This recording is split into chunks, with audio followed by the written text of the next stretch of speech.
Good evening, everyone, and welcome to Trolling With Logic. And we've started bang on time for once. It's 7 p.m. here in the UK, 2 p.m. Eastern Time over stateside. And as just said, we're a weekly science, secular philosophy, all that good stuff we cover in the show, interviewing really cool guests for you. Like I say, I'll have to really rush through all the announcements tonight because we have our guest just for 1 hour, so it's a little bit a shorter show tonight. Excuse me. So, just the usual stuff. If you want to call in, as you can see, Skype contact detail is Trolling With Logic. Just add that, send me a PM, general gist to the question. Remember, we do record all the calls and it's uploaded later, so you grant us permission to use your likeness.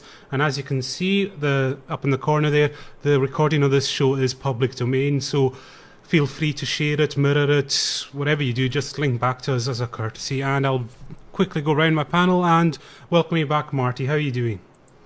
I'm doing better than the last time, but yeah. Have you recovered yet? Yeah, I'm pretty much fine. Okay, and welcoming back Sheila. How are you doing? I'm doing good, Cal. Thank you. Okay, just a quick introduction to our guest. He's written 2 very neat books. The first one was Disproving Christianity and Other Secular Writings, and the second one was Mom, Dad, I'm an Atheist. And he has done a degree in religious studies. So everyone, please welcome David G. McAfee. Thank you for coming along. Thank you very much. I appreciate you guys having me. All right, no problem. And as always, like I say, as it's a shorter show tonight, we'll just get stuck straight in. So, Sheila, as always, you're good with the introductory questions, so take it away. All right, fantastic. Why don't we just go ahead and start at the beginning? Why don't you give us a little bit of background? For example, have you always been an atheist? How exactly did you get to the point where you are now?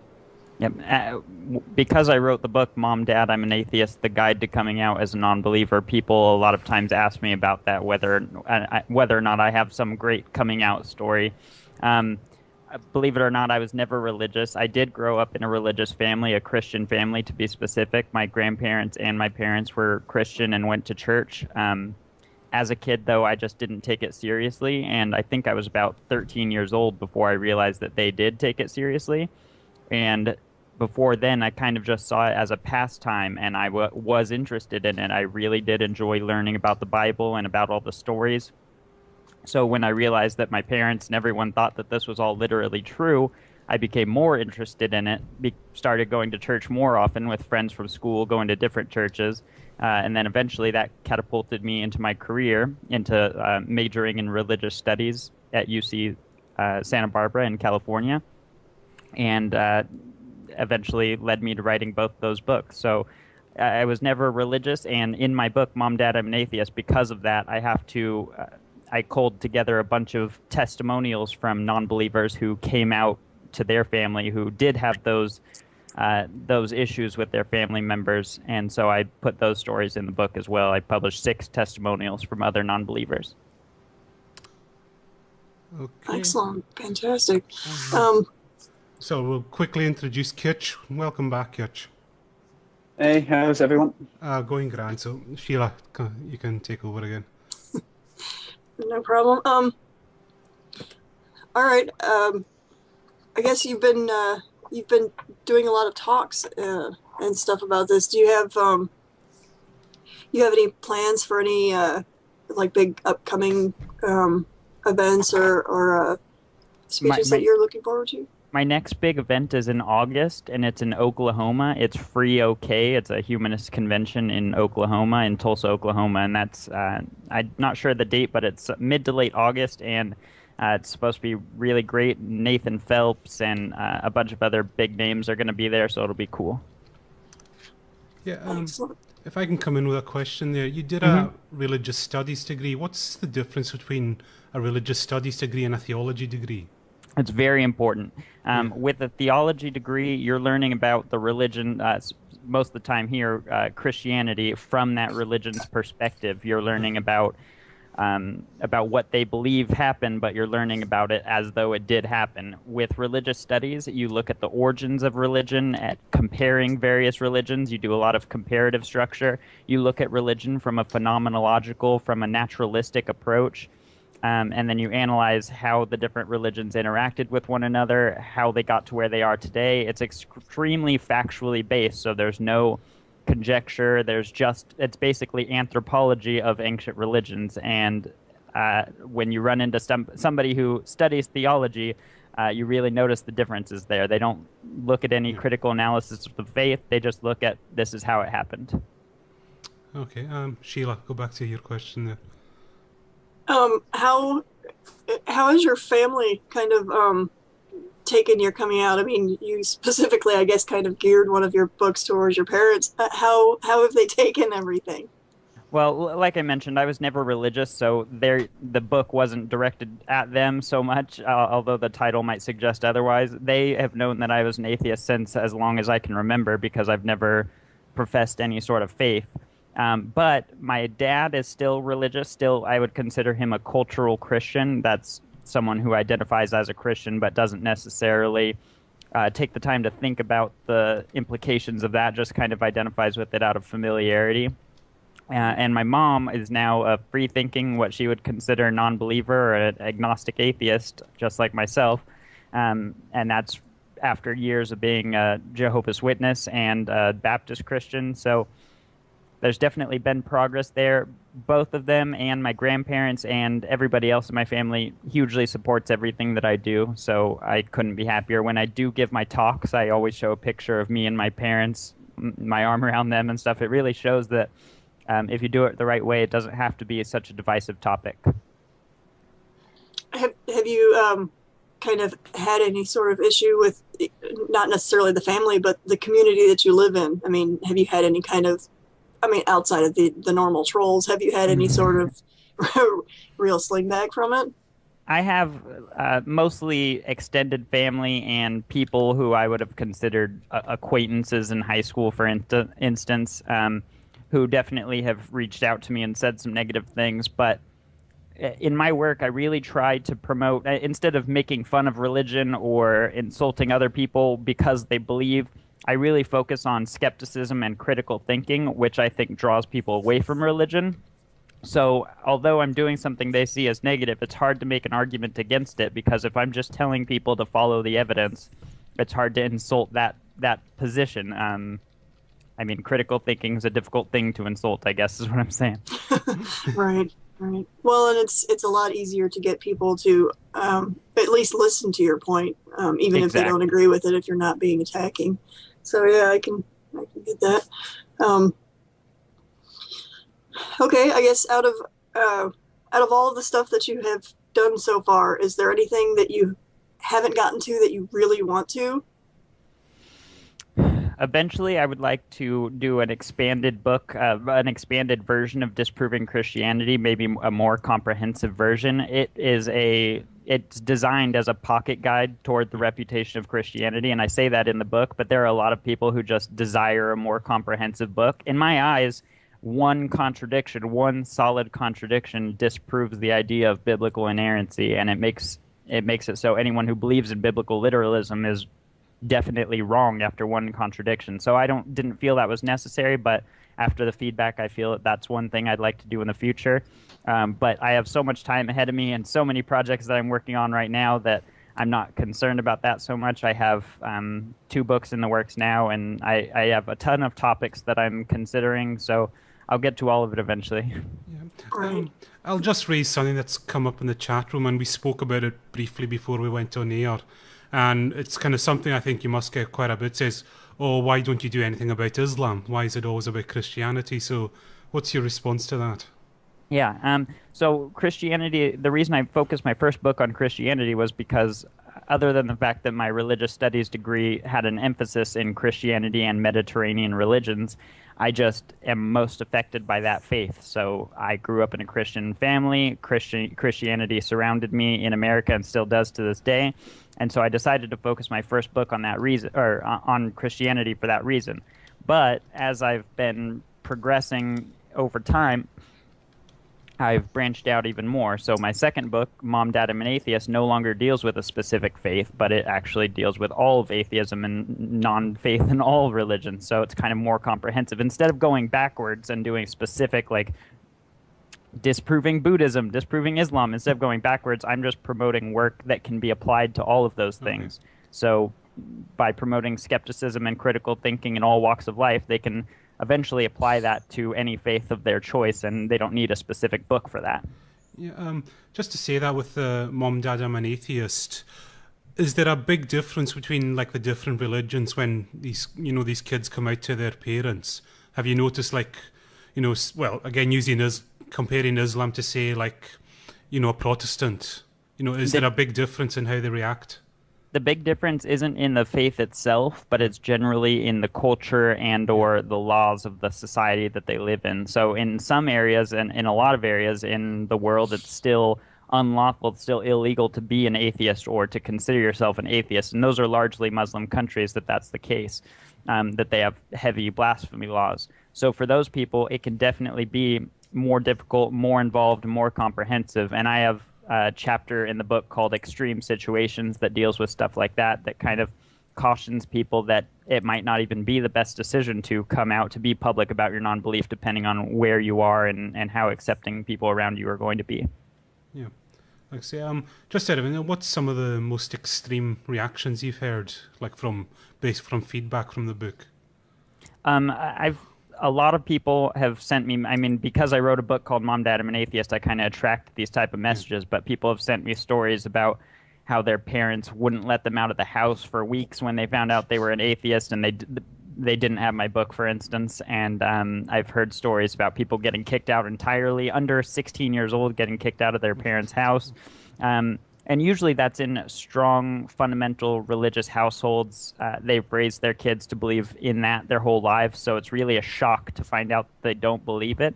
But even in those super strict fundamentalist households, it can definitely be possible to mitigate those negative reactions by using the tips in the book, mostly just engaging in reasonable discussion and making sure they understand your arguments and your position.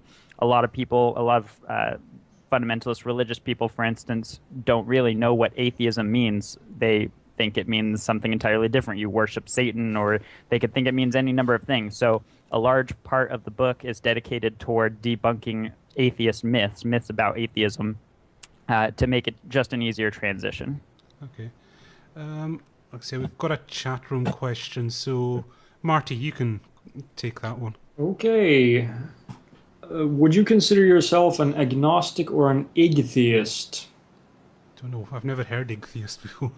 I consider myself an agnostic atheist, a person who doesn't believe in gods but doesn't claim to know one way or the other. And because I don't know one way or the other, it wouldn't make sense to believe in one. So I identify with both of those labels. Yeah, for those who might not know, an atheist is someone who basically doesn't find God to be a coherent concept. So they don't believe in him because they don't know what there is to believe in. Yeah, it depends on your specific definition of a deity. If you're taking a religious, established religion, they do have a defined deity. Christianity has an omnipresent, all-powerful creator God. You can define him in those terms and then simply say you don't find evidence to support those beliefs. Yeah. So do you have anything else there, Marty? Yeah, well, not related to the chat room question, but I could go on if... Yeah, please do. Yeah. Disproving Christianity. Mm-hmm. How far do you go? You mentioned the whole idea of finding contradictions in the Bible. And yeah, sure, that disproves biblical inerrancy. But depending on how far, how far the Christian is willing to go and say, well, the Bible may not be literally perfect and so on. And so, they can backpedal a little. How far do you go in terms of, disproving things? The book really is aimed at biblical literalism, so the people who do take it seriously. However, there are a lot of additional essays, especially in the back, that aren't specifically dedicated to that topic and do make compelling arguments against even more liberal forms of Christianity and other faiths. But as far as the content of the contradiction section, that's really its only goal, is to show these errors exist in the Bible, and so many people aren't even aware that they exist, and they claim that the Bible is literally true without even thinking about the fact that there are contradictions where it says that you can only live to be this age in this chapter, and then God says you can only live to be this age in this chapter, and both of those ages we've lived past them. So there's, factual things that can be disproven that, to me, make a compelling case against the faith entirely. So it was just to go back to the reactions to your book. Have you had people who said they were really surprised at how well their parents took it? Definitely. Is that more common, do you think? Yes, definitely. I think more common than not is people are surprised how well that their parents take it, especially if they take the time to talk to them rationally and, whether they know it or not, utilize tips from the book. I like the stories that I find the best, the most compelling, are those who simply just give the book to their parents and say, "Will you please read this?" And it's hard. I don't say anything insulting in the book. I'm not attacking anyone's faith. I just put forth compelling arguments and debunk atheist myths. I have frequently asked questions in the back of the book. So these are questions that every Christian person has asked me, that, well, you can't see the wind, but you can prove it's there, so that proves that God exists, and stuff like that. And so I have all those answers in the back, which, if a parent who has all those questions reads through the book, they won't really have anything to say afterward other than, okay, I accept your decision. All right, that's cool. Kitch, do you want to come in here with anything? Sure. When defending the literal view of the Bible, how far do you find that Christians are willing to twist what the Bible says in order to get around the inaccuracies?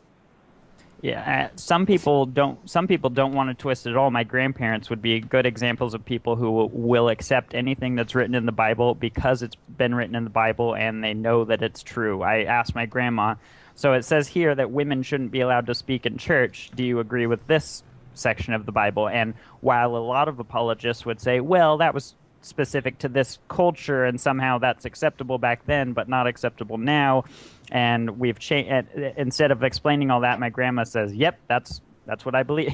And so it varies depending on the person, but I enjoy both types of arguments. It's always fun to see how far somebody will try and stretch to make their argument. It's always interesting to see how far they'll take it.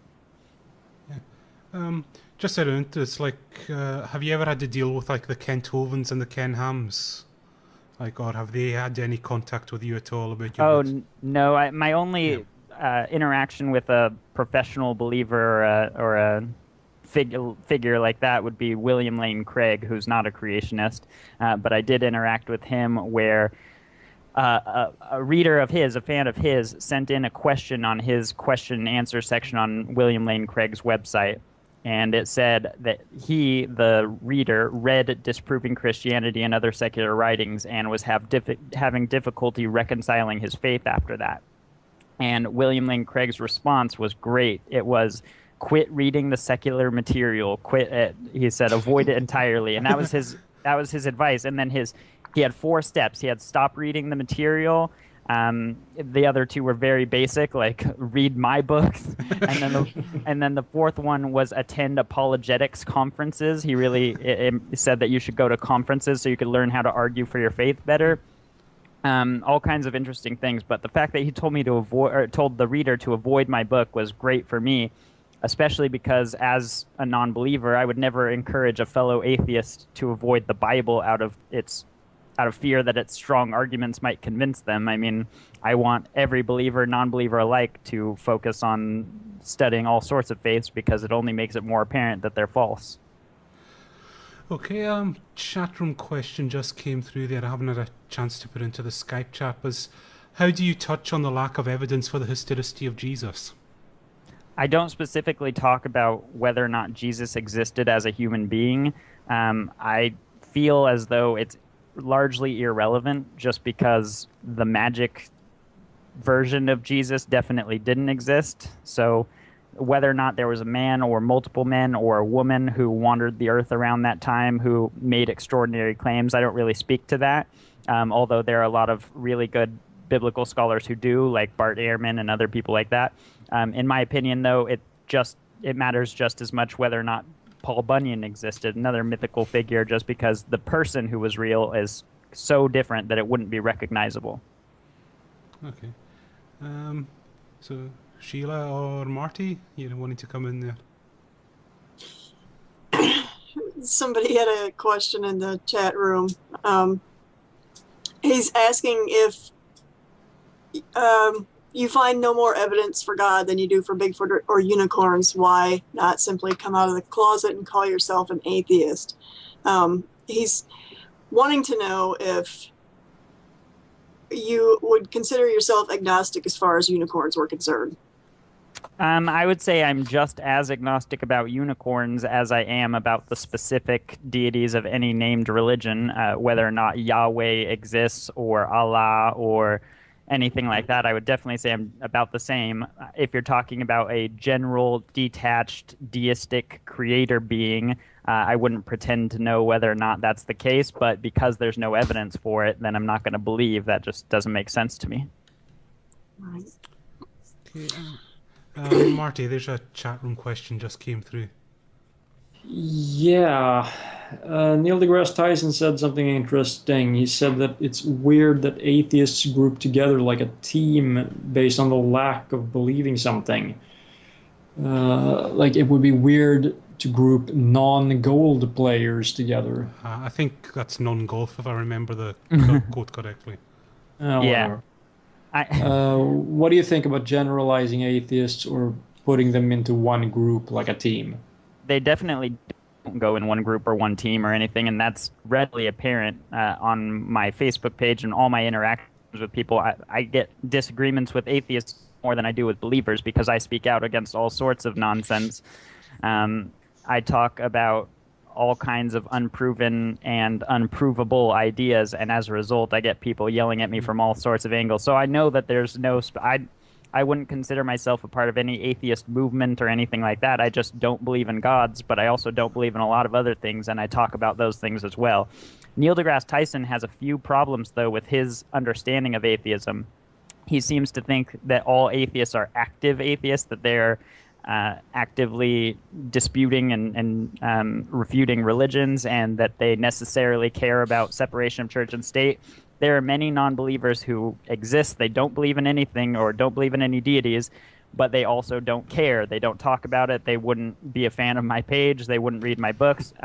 But a lot of people, including Neil deGrasse Tyson, I've seen him make quotes that say that, to the opposite of that, that he thinks that they have some sort of active force about them. And then this quote about grouping them all together seems something along the same lines. I mean, the reason that a lot of people identify as an atheist is A, because they are, and B, because religion is such a popular force. I mean, most people are religious. So if most people played golf, the vast majority have played golf, yeah, I'm pretty sure we would call ourselves non-golf players. It's just how it works in cultures. Yeah. Just to touch, I've heard you, like I've been watching some videos of you, and it's like you say the negative connotations, that are attached to the word atheist. Definitely. The reaction. I mean, what do you think can be done to kind of get rid of that bad image? What I've been doing is using the word atheist and showing people what it means. I don't shy away from it and use other words. A lot of people will try and invent new terms or misuse existing terms as a means to escape that negative stigma, that connotation with atheism. So they'll say that they're a bright or that they're secular humanist, and while those terms might also apply, you are still an atheist if you don't believe in deities. So if you use the term as much as possible, debunk atheist myths as much as possible, which is what I try to do throughout Mom Died, I'm an Atheist, and show what it really is, I think that helps, because so many people have different beliefs, and even among atheists, there are a lot of people who think that it means something entirely different, that they think it means that there's no God, or you claim to know that there's no God, when obviously that would be a Gnostic atheist. So there are a lot of interesting terms and semantics, but talking about it and clearing up those definitions is definitely helping. Yep.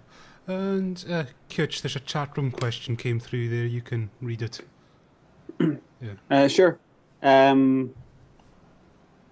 What kind of this is from 1CJB? What kind of evidence would What kind of evidence would convince you of a God? How could you tell if it was God and not an illusion?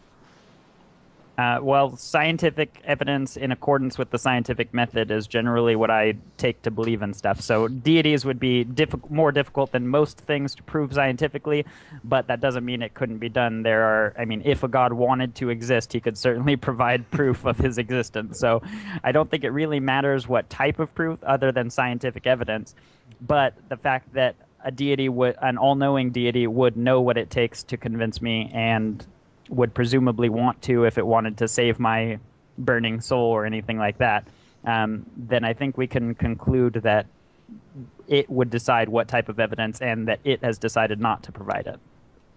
Yeah. Okay, guys, who wants to come in here? Sheila? I'll just have a look at the chat room, what's going on in there. Yeah. Well, I don't know. I suppose, well, I had a question for you, too. Yeah. Okay, I'll go ahead then. Yeah, go ahead. Recently, this movie's come out, God's Not Dead. Are you familiar with it? I am indeed, yes. I haven't seen it, but I have discussed it, yes. Yeah, what's your general opinion about, well, maybe not that movie specifically, but that type of movies? Well, I mean, that movie is obviously a giant straw man. I think anybody could, even without watching it, can tell that it doesn't represent the non-believer's argument as well as it should or could. Instead, it represents the argument of somebody who hates or has disdain for what they think is God, or simply believes that, like the title suggests, that God is dead. Unfortunately, they kind of ran with that title without realizing that anything isn't dead. I mean, any idea, sure, the idea of God is alive and well today, and I will freely admit that, but because it was never alive, it can't be dead either. I mean, it just seems, like I said, a huge straw man and not really an intellectual endeavor at all, probably just for box office hits. Yeah, I think one thing that really bothers me about it is just the dishonesty of not even trying to portray atheists fairly in any way, and having this idea of the guy who pretends to be an atheist because he hates God and blah blah blah. You know.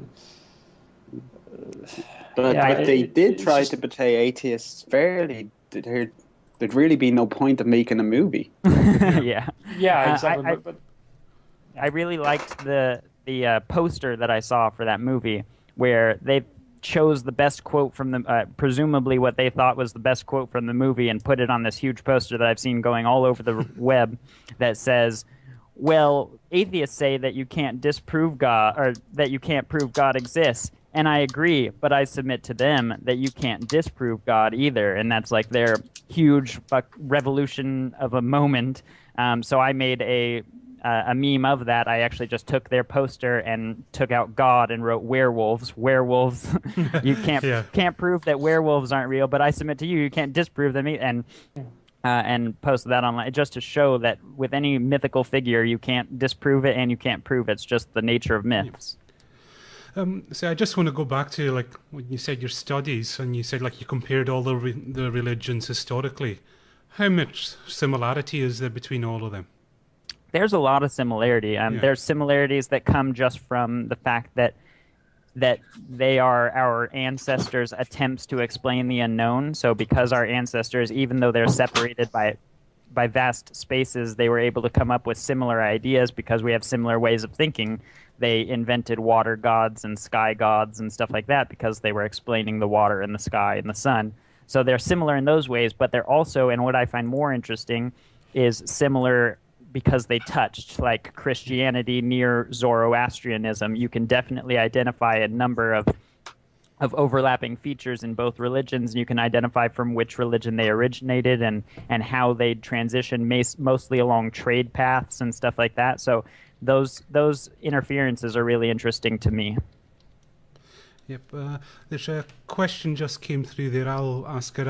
Have you looked into the construction and the manipulation of the Bible through history? And if so, what did you find? I do talk about that in Disproving Christianity. I assume that means just how the Bible has been Yeah. shaped and changed over time. Yeah. If you look at what the Bible is compared to what it was pre-canonization, it's incredibly different. I do talk about the Council of Nicaea and how the Bible was first compiled and how they took out some of the more extreme ideas that they felt that didn't fit in with their faith. They thought that those ones were no longer divine. So they took out stories. They're called now forgotten gospels. They took out gospels that were part of the text, and they simply decided these ones are no longer divine. They had stories about a 30-foot cross rising from the grave, from Jesus' grave, and talking, a physical cross talking. So forgotten gospels with stuff like that. Some kind of homoerotic scenes with Jesus that I've talked about as well. So there are a lot of forgotten gospels that people forget that originally made up the Bible, and over time it's been shaped and changed and edited, even though within the text itself it says specifically don't do this, or you'll die. God will take out a page of your life if you take out a page of this book, is what it says. Yep. I've heard this quite a lot, and there's people saying, if you read the Bible, it's possible to see that Jesus was gay. Is there any weight to that, or is that just a joke that people are making? I think it's more of a joke than anything else, and I've entertained that. I've written about it before, not as a joke, but as a just an idea, a possibility based on that forgotten gospel. I don't think there's any evidence, like we've talked about in the past, no hard evidence to suggest that Jesus Christ existed in any way at all. So to then speculate as to what his sexual orientation would have been and other things like that, I'm not into that type of speculation. Okay, there's a big, long question that just came in. Who wants to read it out? Because we do have a caller lined up, so I'm going to sort out the caller. I think, Kitch, I'll go with you. You can read that one out. Sure. This is from Mechanic 1C. I was talking to my friend the other day, a Muslim, and after some discussion, he said that he prefers to be religious because it feels better than thinking that there is no God and no afterlife. What do you think about people who want to be religious because it comforts them? Would you encourage those people to lose their faith or learn about the reasons why religion has no evidence? I feel as though, I do acknowledge that some people think that they are helped by religion. Some people are helped by religion and some people aren't, but they think that they are. They think that their life couldn't be better without it, and then they lose it and find out that they're even better off. They don't have those false beliefs going on, and so there are a lot of interesting aspects to that as well. In general, I think that by promoting critical thinking and skepticism and evidence-based thinking, people might be tempted to throw away their faith, but that's not my fault. I'm not knocking on their doors and forcing them to read my books. I'm just putting the information out there, and if they have a skeptical mind, they can pick it up and read it, and if they don't, then they can't, and that's fine with me. All right, cool. And so we'll just go to the caller. Ryan, are you there? Ryan? We're waiting for you, Ryan. Oh, do you hear me now? Yeah, that's it. We've got you now. Yeah. So you're on with Dave. So just ask your question. Yeah, I wanted to ask him, for you as a popular, skeptic and secular public speaker, what is your opinion of other contemporary public speakers like with you, people like Dawkins, Harris, and Dennett? Do you think is there anything wrong that you think they're doing, or do you? I think what I'm really trying to ask for is are there any main disagreements that you have with contemporary atheist and skeptic speakers? I would say I have differences of opinion and just in general with many of the popular skeptic and atheist speakers, but I don't disrespect or insult them or in any way. I think earlier we talked about Neil deGrasse Tyson and his misconception about atheism. So that's one area where I've had a public disagreement, and I haven't received an input from Neil deGrasse Tyson, but I did send him a tweet just saying that not all atheists are activists and some don't care to discuss it at all, and he hasn't gotten back to me. But I would be interested to hear those thoughts. And as far as other speakers are concerned and writers are concerned, they do a really good job at what they do. And as someone who has a religious studies degree, I just felt like I would have something to offer in addition to all the great things that they've offered. Christopher Hitchens and Richard Dawkins, Sam Harris, those people have all done great work, and they all have their specific fields. You have science and philosophy and other areas of life, but I majored in religious studies, and I think that does make me a little bit differently qualified to speak about the various faiths and how they interacted in the past. All right. I guess the other thing I just wanted to bring up, you guys were talking earlier about God's Not Dead. In case, I'm pretty sure you guys might already know this, there is another like big propaganda film coming out. It's called A Matter of Faith. It's basically a creationist propaganda film that it basically does the exact same thing. From their trailer, they completely make a straw man of every evolutionary biologist. I had not heard of that, but that does sound interesting. I'll look forward to it. Yeah, they just released the trailer this week, wasn't it, I think? The studio has actually been DMCAing quite a few YouTubers who've made responses to their trailer. Yeah, that's nothing unusual, that. Yeah. Anyway, Ryan, do you have anything else? No, that was pretty much it. Thanks for letting me on. Thank you very much, because we do have another caller, and like I say, it's a shortened show tonight, so thanks very much for the call, Ryan. Thank you, Ryan. All right. Yeah. Ooh, sorry, I cut him off halfway. I'm very sorry there. I didn't mean. Like I say, I'll just let one of you guys ask a question while I get the next caller in. Okay, I've got one. As you were talking about the other mainstream speakers, do you think some of the stuff that they're doing might be kind of setting us back a little bit? Do you have anything specific, like any? No, just I don't necessarily have anything specific for it, but I know I don't think that I could be set back by anything that they were to do, because like I said before, I'm not part of an atheist movement and I'm not associated with them directly. So when they say things that Richard Dawkins would be a good example. He said that he was mildly molested as a child and that he wasn't bothered by it, or some variation of that, and people jumped all over him for that and tried to push those ideas onto me, but I'm not. I mean, I've never been mildly molested. I'm not going to speak to that. So, I mean, we're different people, and I don't think that their actions or their words really do affect me, but it does give interesting things to talk about, and I appreciate that. Yeah, it certainly does. I guess I'd just, we had talked kind of briefly about, trying to reach people through, I guess, sort of less aggressive means. It just kind of, it seemed to me that maybe, attacking or, going on the offensive was kind of the wrong way to go about it. I just kind of curious as to what your opinion was. I completely agree. And there are believers who have only had interactions with those non-believers, with those types of non-believers. So as a result, they kind of think that we are all like that, and they share that same idea as applied to all of us. And that does hurt me in that they have those assumptions coming into it. But what I work to do is to dispel those assumptions as quickly as possible and show them that I'm not attacking them. I'm merely asking for evidence. If they can provide it, that's great. If they can't provide it, then bye. Right. Okay, welcome the next caller, Bod to Bits. Are you there? I'm here. Can you hear me? Yes, we can hear you perfectly. So you're on with Dave, so ask your question. Okay. Hi, Dave. I had a quick chat with Sheila.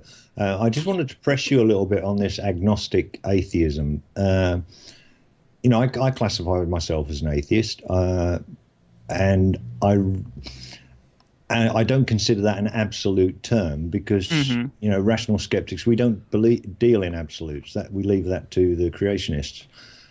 We understand Munchausen's trilemma and that there is a circularity, but we have to accept basal assumptions. You equated it to your belief in unicorns. Now, I can't accept that you hold any hope out that somebody's going to discover a unicorn one day. You don't think it's possible that there's a planet somewhere in the universe, in one of the many possible universes that exist, that consists solely of unicorns? I mean, it's entirely possible that that's the case. On Earth, do you believe that there are Are you agnostic about the possibility of unicorns existing on Earth, either now or in its history? I would compare my level of agnosticism to the intellectually honest level of, like you said, I don't speak in absolutes, so I would not say I'm absolutely certain that they don't exist because I don't speak in absolutes. I'm just as agnostic as I am about the specific deities put forth by the specific religion. So I don't think that it's possible, it's probable that unicorns or Yahweh exists, but I'm intellectually honest, and I don't, like you said, more along the lines of I don't speak in absolutes, so I wouldn't disregard that completely. Okay, I appreciate the answer. I suppose the corollary to that is, do you think that declaring yourself as an agnostic atheist gives leverage to believers by saying that you're, in their mind, are you therefore sitting on the fence? Whereas if you were just to declare yourself as a pure atheist, you would remove that doubt from their minds. Definitely not. I think people see atheism as an absolute position, as often they see it as someone declaring, I know that there isn't a God. And so by using that qualifier, I honestly think it's a pretty useless qualifier, because we are all, whether or not we claim to be or otherwise, we are all in fact agnostic about a particular, especially about a particular deistic detached deity. So because we're all agnostic, it seems like a useless thing, but it really is important, because there are so many people who think atheism is the firm position. There definitely are no deities, and I am in personal knowledge of that. So I use that qualifier for a reason, and that's to debunk that typical myth about atheism. Okay, yeah, I appreciate that. Thank you. Okay, I'm going to think hard on that and decide whether I should adjust my Thank thoughts. you. But thank you. Okay, you got anything else, Water Bits? No, thanks for having me on. No problem, always a pleasure. Thanks, Okay, just to let everyone know, there's 20 minutes left in the show if you want to get your questions in. Okay, was one question, it was like the title of your first book. A lot, when I've spoken to people, a lot of people think, whoa, that's a bit much to claim that you're going to disprove all of Christianity. Did you have any reservations about using that title yourself, or? Definitely not. I think most people understand what titles are about, what book covers are about, and how they're supposed to convey the information. If you even did a cursory reading, I mean, even the preface of the book, I specifically say what I will do and what I won't do. This book will not disprove the existence of a God. It won't do a lot of things. It will look at critical analysis of the belief system. It will analyze past how Christianity was formed in the beginning and how it is practiced now, and the contradictions between that, as well as contradictions in Scripture itself. So I'm very clear about what I do, but titles of books, titles of anything are really supposed to be attention grabbing. And as I said before, one contradiction does in fact disprove biblical inerrancy. So I don't think it's too lofty of a title at all. Okay. All right, guys, do you want to come in there with a question? I'll check what's happening in the chat room. I think most of it's been covered. Yeah. Anyway, it's just what was the real kind of motivation for writing the second book? Was it just your experience with your parents, or was it kind of letters you'd gotten from other people saying, I wish I knew how to go about explaining this properly? Yep, it's actually pretty interesting, because the reason I wrote Mom, Dad, I'm an Atheist had nothing to do with my parents or nothing to do with my family at all, or anyone's family really. I received my bachelor's degree, my English and religious studies degrees, both from UC Santa Barbara. And when I graduated from the religious studies program, I applied to their master's program so I could continue my education, get my MA and my PhD. Before I submitted an application, I had a meeting with the Dean of Admissions, she Googled my name while I was sitting there, and I saw on her screen it pop up with my Amazon book page and my self-published book at the time. It was called Disproving Christianity, Refuting the World's Most Followed Religion. And she, having come from a theology program and not a religious studies program, her previous job, I suppose she didn't really know how to handle that. And instead of handling it like a secular school administrator should have, she said that I wouldn't fit in with their department's milieu because I'm an atheist activist with an axe to grind. And so when I heard that, I was just shocked, and I asked her, I said, well, Christian missionaries would definitely be considered Christian activists. They go to other countries, they spread their message, and they try to get others to be converted. And all I did was write a book, and somehow I'm excluded from this program that everybody else is allowed to go in.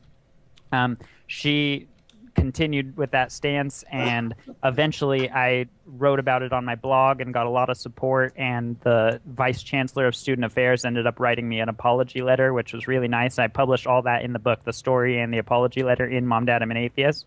But it was when I realized that coming out as an atheist meant more than just talking to your family. It means talking to people in public realm, in your educational field, anywhere where you want to be open about your non-belief. And so that's what actually caused me to write the book, was dealing with it in other worlds other than familial interaction. So I do focus on that in the book. I talk about how public non-belief applies to more than just family interactions. It really applies to a lot of things. Yeah. Okay, there's a question that's come in there. Who shall I pick on to read it out? Kitch, you can read that. This question just came in there from Lady K1. Okay, from Lady K1. So what are your thoughts on Scientology? I'm actually working. I have published an interview with Jamie DeWolf, who's the great-grandson of L. Ron Hubbard, the founder of Scientology. And so I have put my thoughts on that online. I mean, it's pretty self-explanatory. It's just a religion like any other. It is interesting that it arose in the modern era, so it has modern ideas like aliens and spaceships and stuff like that. So I do find it to be a really interesting one, and one of my upcoming books, I'm going to have the Jamie DeWolf interview published in there, as well as some information about my personal visits to a Scientology center. They gave me an IQ test and gave me their reading, and they said that I was severely depressed and in need of their treatments, of course. Yeah. And you could tell when filling out their questionnaires that they're trying to groom people who have that cult acceptability mentality. They ask questions like, do you have a problem following authority? If somebody knows more than you, will you happily listen to them? Stuff like that in the questionnaires. So I did very poorly on that section because of the fact that they're looking for those answers, and I'm not that type of person. But I did well in their actual IQ section, which was interesting. So they didn't try to push much on me, I guess, because I failed their cult acceptability section. So in one of my next books, it's going to really outline that whole system, that whole process, as well as have my interview with Jamie DeWolf, which is available on my website. If you go to davidgmcafee.com, Right. Jamie DeWolf interview. Just in general, what's been your experience with cults? Have you researched them much, or? I have, for this new book, I'm also doing a chapter on the Westboro Baptist Church. The chapter is called Westboro Baptist Cult. And I've interviewed a current member of Westboro Baptist Church as well as a former member of Westboro Baptist Church who were brothers.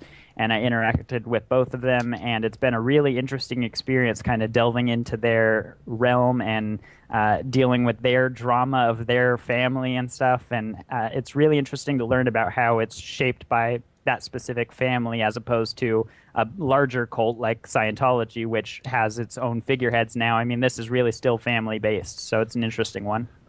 Just out of interest, what was the actual interview with a Westboro Baptist Church member like? I mean, are they quite approachable and amiable at first, or? Not nice. I mean, they aren't expected to be nice, and they're not expecting you to be nice. The interview is also available on my website and on YouTube. David G. McAfee interviews Westboro Baptist Church member, and I wouldn't say he was amiable, but they know their stuff. I mean, these are people who have been studying the Bible in and out and have been doing this in and out their entire lives. It's not like it was pretty funny to watch some people who didn't know very much about religion, but just had an inherent hatred for the Westboro Baptist Church, who would come up to approach them on the picket line, and then the person on the street, the citizen, just gets destroyed in an argument because they don't know anything about the religion and the people do. And they're like, well, no, it says in the Bible here, God hates this homosexual man, not this person. So this is, I'm correct. And it's funny because they are very right. I mean, if you look at a fundamentalist view of their faith, they follow it very well. They mention the fact that Jesus flipped over tables and chased people with whips and stuff, and they don't do anything that he wouldn't have done. They say they don't hurt anybody. They aren't bombing anybody. They aren't They're just fighting for what they think is right, which is a Calvinistic approach to their religion. Yeah. And just around, what do you think is going to happen to them now that Fred Phelps has passed away? My thought is that it'll continue along its same vein. I think it's big enough now that it's kind of taken on a life of its own, even though it began with him. I think that they will continue, that family will continue bringing others in and having more family members and getting more media attention and doing all that. Well, I don't know much, but how big are they exactly? Is it just the family, or...? It's a couple families, like 3 or 4 families total, but they're so intermingled in their little area that it's really tough to separate them. But it's still relatively small, and most of their people are born into it. So if you're born into that family, then you're a part of the faith. But they don't take very many outsiders. You have to do a lot to prove yourself if you're an outsider. Yeah, and like I said, just on the subject of cults, is there any other cults you've looked at in the new book? Those are the 2 that I'm discussing in my most recent book, but I've done some cursory research into other ones, like cults that existed before, like suicide cults and stuff like that. I just find them very interesting because the differences between a cult and a mainstream faith are so minimal. It's just the amount of time and the number of followers really that separates them. It's really interesting to me. Okay, we're coming up for 10 minutes left in the show, so I say chat room, if you are wanting to get your questions in, you have to get them in fast. And I say, just guys, have you got any questions at the moment? Yeah, there was actually a question from the chat room. I'm gonna modify it a little bit because it was about YouTube specifically, but I'm gonna ask it like this. Is there anything you think atheists are doing that's counterproductive? It's hard to say just because I don't generalize atheists in that way. I mean, there are people who do things that are counterproductive, and I think that Sheila mentioned the biggest one earlier, that's mistreatment of people, conflation of ideas with the people. So you treat a religious believer badly because they believe in the religion, and you don't treat them as a person. I've seen that type of thing happen, and it is counterproductive. But like I said, I'm not a part of a group with that person, so I hope that doesn't it doesn't reflect negatively on me. Yeah. Okay, Sheila Kitch, do you want to come in there? Well, it's kind of unfortunate that it does. I mean, a lot of time people, make assumptions about large groups just based on the minimal interactions that they have with one or two, and I think that's why, like the God Is Not Dead movie, I think that's probably a window into somebody's view about what atheists are like. I don't think it was necessarily written to be, kind of attacking. I think that's the way that someone thinks that atheists actually are, and it's just, it's no different than lumping all Christians into the same just because of a group like WBC. They're not all the same, and I think trying to do that is counterproductive for all sides. I agree, and I think with that movie specifically, it's just interesting that there wasn't a single editor, production assistant, anybody that was like, "Hey guys, we're not really representing this this argument well." Well, I would imagine they probably, if someone spoke up and was like, "Hey, they're not all," they probably didn't last on the phone. I'm sorry, we don't need that sort of thinking around here. But. Okay, Kitch, do you have anything to come in with there? I just think that atheists generally are such a varied group of people that some people are just going to act like obnoxious arseholes to Christians, and that may be where this perception is coming from the tiny minority that's acting obnoxious and holier than, ironically, holier than thou, that kind of way.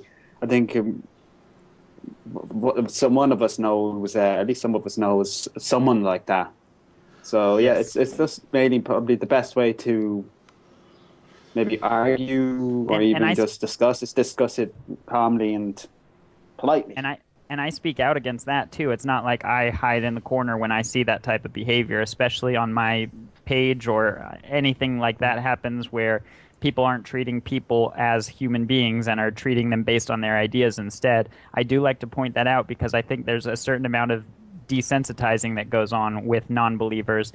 they see the religion as oppressing them, especially if you live in an area like America, where you have separation of church and state that you're supposed to have, and then religion constantly encroaching upon that separation of church and state. I can understand why people would get angry. I just can't understand why they then take that anger and apply it to human beings and not to the ideas themselves. But that's something that I try and speak out against, and something that I hope that will be slowly getting better in the future. Just a question. Is there any resources you recommend for, like, I think a few people in the chat would be quite interested in the idea of, the history and comparison of religions. Is there any good introductory books you can recommend in the subject? Yes. There's a book called Religious Literacy. I believe the author is Stephen Prothero, and he is an incredible author. He talks about how it's important to know about religion regardless of whether or not you're a believer. He also talks about the importance of teaching religious studies, not theology, in schools, like they do in places in Europe, but like they don't do very much in America. And I've actually written my own article on that called Why We Should Teach Religion to Children. And it specifically talks about how we should teach religion from a phenomenological approach to all kids. So really, that's my number one religious literacy book I recommend. It's called Religious Literacy. Okay, so we're coming up for the last 5 minutes, so we'll start to wrap up. So, David, we usually give our guests a little soapbox moment. If there's any projects you want to shout out or any message in general you want to give to our audience, here's your moment. Okay, well, first of all, thank you guys for having me. I really appreciate it. I was happy to get the chance to talk about my current and future projects. I don't know if you guys got a chance to see my shirt or not, but it says Unconvinced by Ancient Rumors.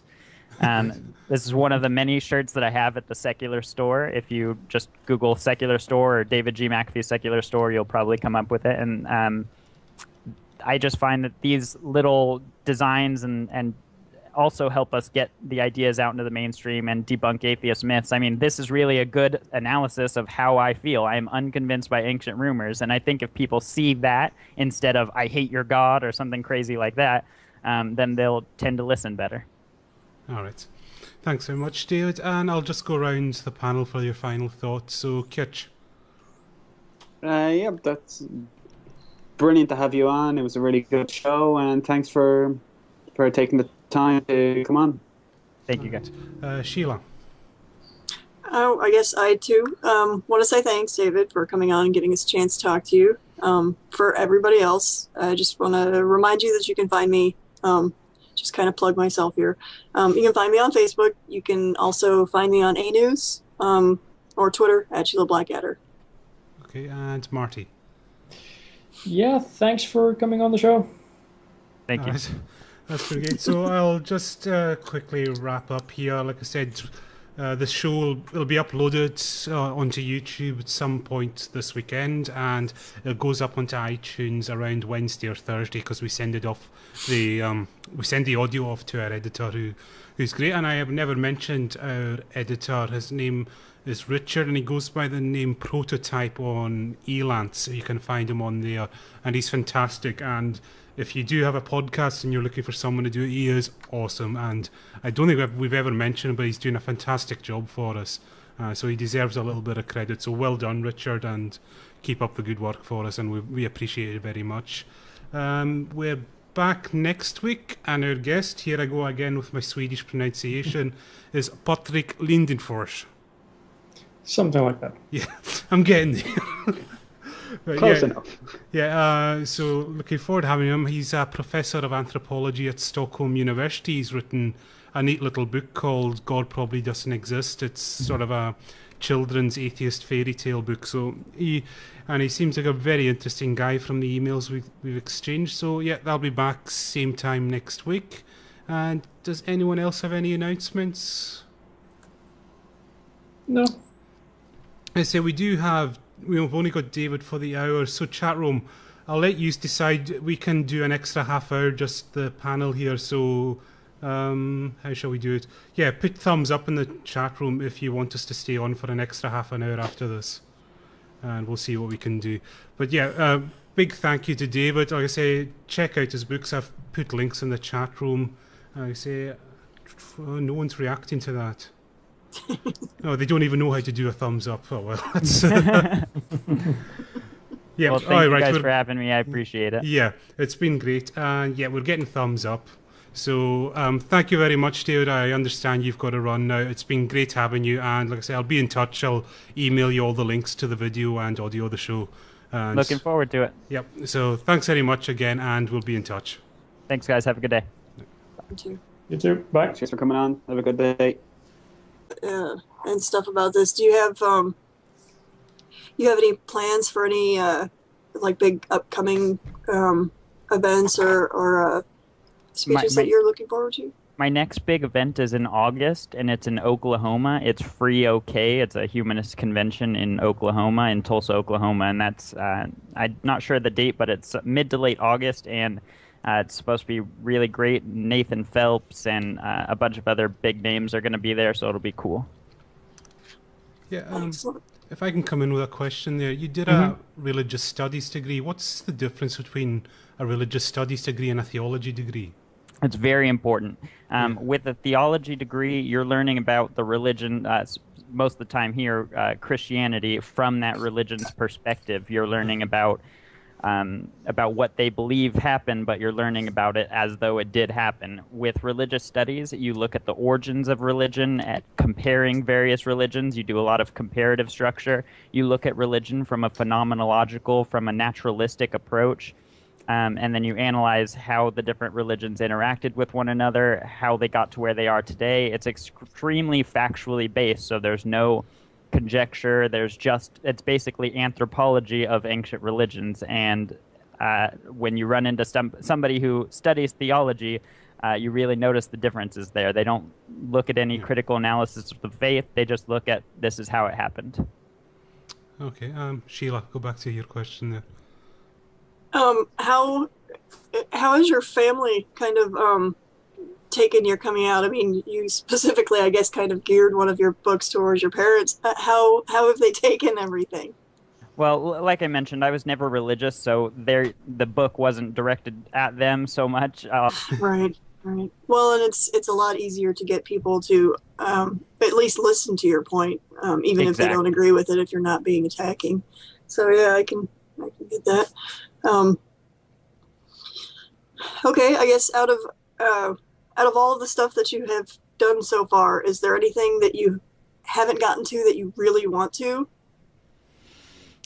Eventually, I would like to do an expanded book, an expanded version of Disproving Christianity, maybe a more comprehensive version. It's designed as a pocket guide toward the reputation of Christianity, and I say that in the book, but there are a lot of people who just desire a more comprehensive book. In my eyes, one solid contradiction disproves the idea of biblical inerrancy, and it makes it so anyone who believes in biblical literalism is definitely wrong after one contradiction. So I didn't feel that was necessary, but after the feedback, I feel that's one thing I'd like to do in the future.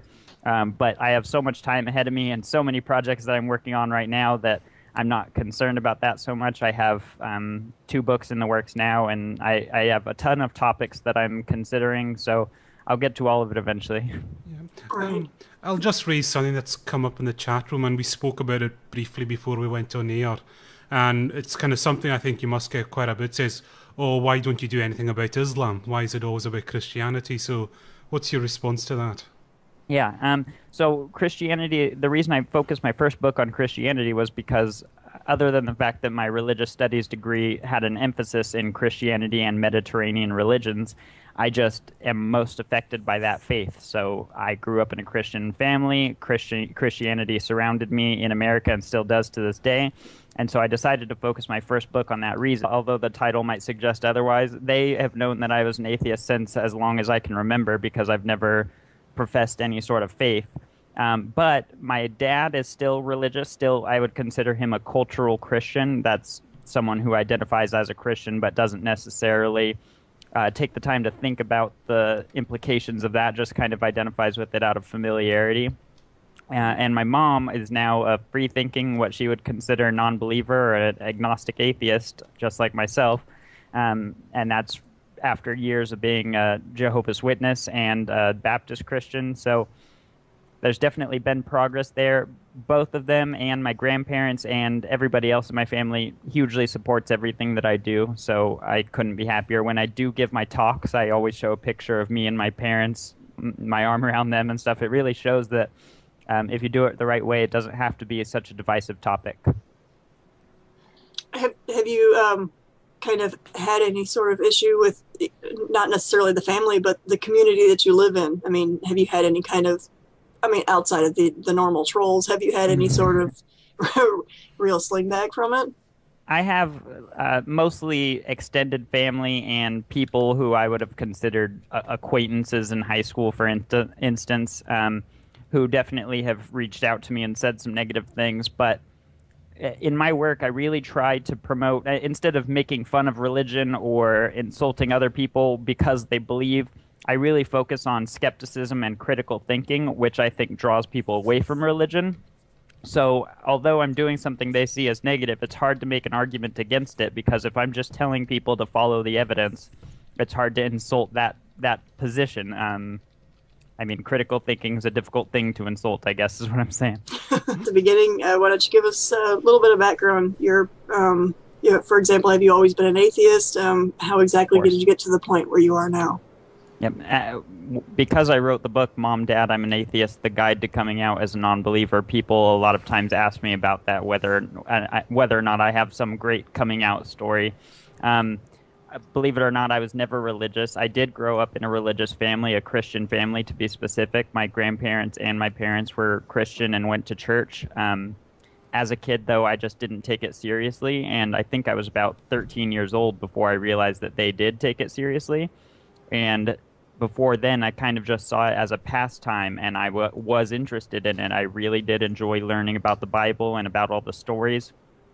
So when I realized that my parents and everyone thought that this was all literally true, I became more interested in it, started going to church more often with friends from school, going to different churches, and then eventually that catapulted me into my career, into majoring in religious studies at UC Santa Barbara in California, and eventually led me to writing both those books. So I was never religious, and in my book, Mom, Dad, I'm an Atheist, because of that, I culled together a bunch of testimonials from non-believers who came out to their family who did have those issues with their family members, and so I put those stories in the book as well. I published 6 testimonials from other non-believers. Okay. Excellent. Fantastic. So we'll quickly introduce Kitch. Welcome back, Kitch. Hey, how's everyone? Going grand. So Sheila, you can take over again. No problem. All right. I guess you've been doing a lot of talks.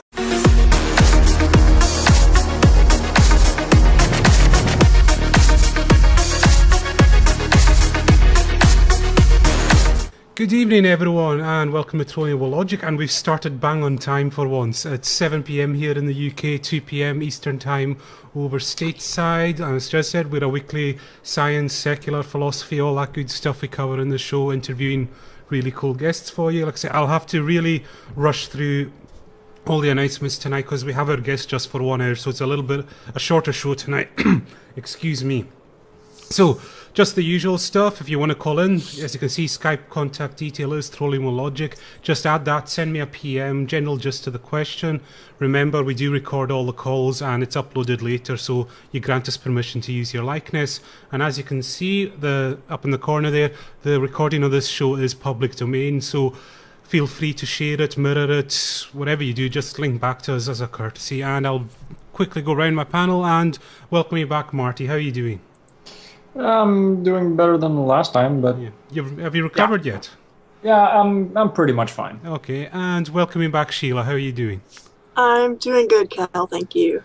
Okay, just a quick introduction to our guest. He's written 2 very neat books. The first one was Disproving Christianity and Other Secular Writings, and the second one was Mom, Dad, I'm an Atheist. And he has done a degree in religious studies. So everyone, please welcome David G. McAfee. Thank you for coming along. Thank you very much. I appreciate you guys having me. All right, no problem. And as always, like I say, as it's a shorter show tonight, we'll just get stuck straight in. So, Sheila, as always, you're good with the introductory question, so take it away.